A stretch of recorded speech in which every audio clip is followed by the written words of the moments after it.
7 mission memorabilia with some stamps, first day cover kinds of stamps. I tell you, that's going to be the highlight of my day. That's a piece of history right there. I'm proud to have it. The Chinese are moving out on their human spaceflight program, and I wish them well.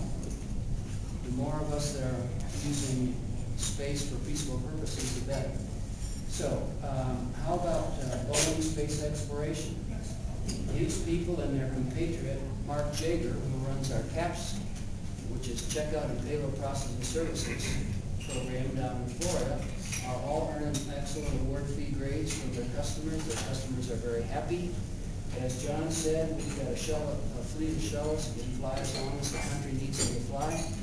We have maintained for the last several years that the Boeing company would support NASA in any effort to fly shuttles past the artificial stop date of end of fiscal 2010, as long as doing so didn't damage the Constellation program.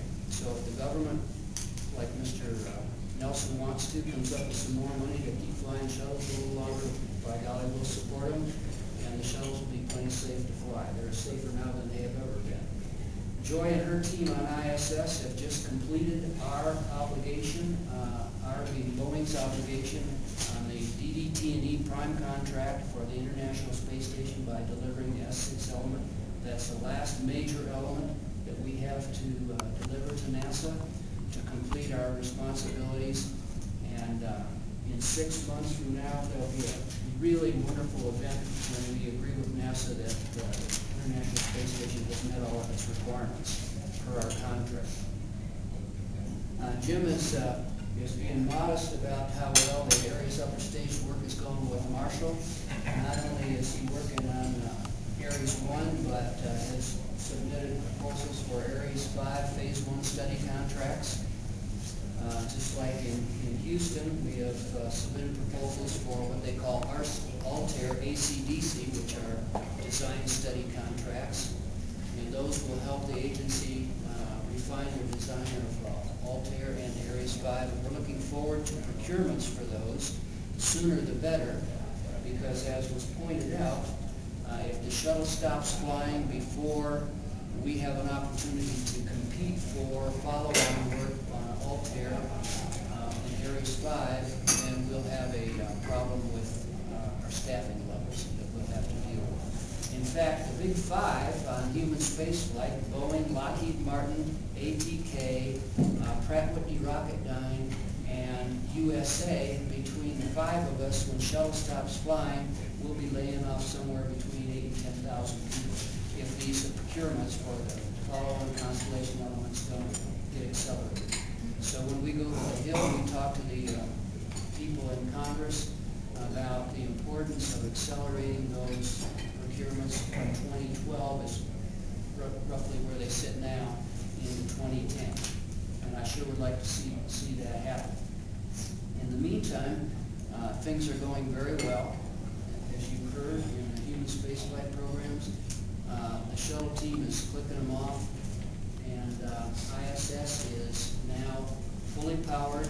All we have to do is take up Node 3 and the cupola, and it will be essentially complete for all the international partners and prepared to receive 6 crew members and conduct world-class research in a unique and laboratory environment.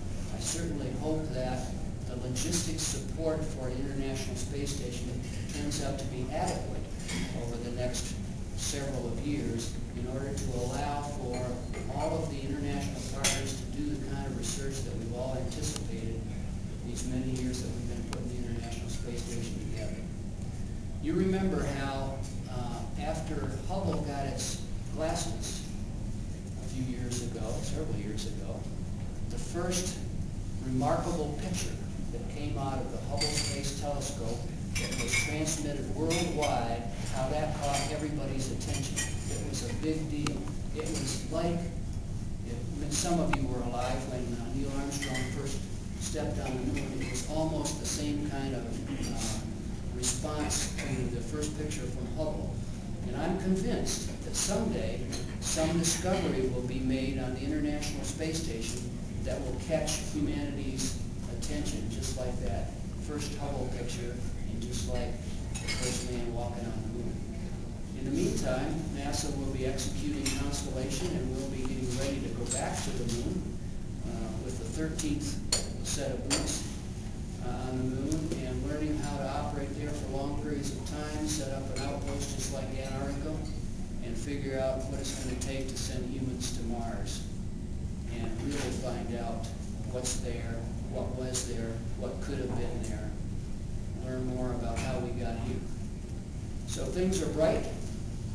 The President's budget request for 2010 was $18.7 billion, which is up significantly.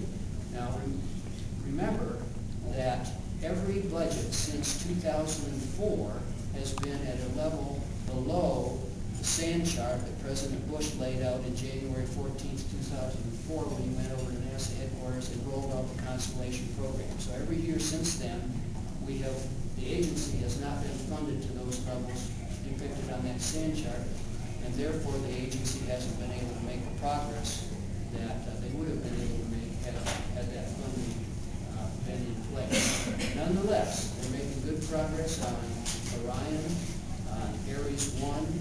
We get these procurements for Ares 5 and Altair going, and we'll be on our way to having the capability to go back to the moon the way I believe the nation would want us to. So I think the future's bright. We're going to have some speed bumps between the shuttle program and Constellation getting up and running fully, but we'll get through that just like the aerospace industry has many times before. So